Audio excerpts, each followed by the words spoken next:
হয়েছে, তো যার জন্য আমাদের পড়ালেখা একটু মানে ক্ষতি হয়েছিল, কিন্তু সেটাতে কভার আপ করে আমরা এত ভালো একটা রেজাল্ট করলাম, এটা মানে আশারও বাইরে ছিল। আমরা খুবই খুশি হয়েছি, আমাদের এবার অনেক ভালো রেজাল্ট হয়েছে। অন্যান্য বোর্ড অনুযায়ী দেখেছি যে যশোরের পাশের হারও অনেক বেশি, GK5-এর হারও অনেক বেশি, এই জন্য আমরা অনেক খুশি হয়েছি। Thank you. এই এদিকে আসো। ভালো ফলনের রহস্য জীবন থেকে সব কিছু মিলে। হ্যাঁ, ওইটা না পড়ে ওইটা বলো।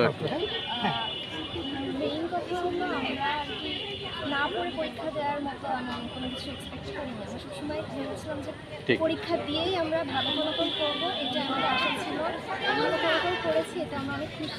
ভালো লাগছে যেদের কাছে আসলে GK5 পেয়েছি। আর আশা ছিল, তবে একটু ভয় তো থাকে সবার মধ্যে। ওকে, থ্যাংক ইউ। এতটা এক্সপেকটেশন আমার ছিল না যে GK5 হলে আমার এক্সপেকটেশন অনুযায়ী রেজাল্ট হলো। আসলে সত্যি বলতে অনেকটাই কষ্ট করেছি, রাত জেগে পড়া লেগেছে অন্যান্যবার, তো আমি অনেক হ্যাপি আমার রেজাল্ট। Thank you. খুশি হয়েছি। আর এর রহস্য বলবো যে অত্যন্ত পরিশ্রম করেছি, সবসময় সৃষ্টিকর্তার প্রতি বিশ্বাস রেখেছি, নিজের জায়গা থেকে সর্বোচ্চ চেষ্টাটা আমি করেছি, এটাই হচ্ছে রহস্য। আর তারপরে খুবই অত্যন্ত ভালো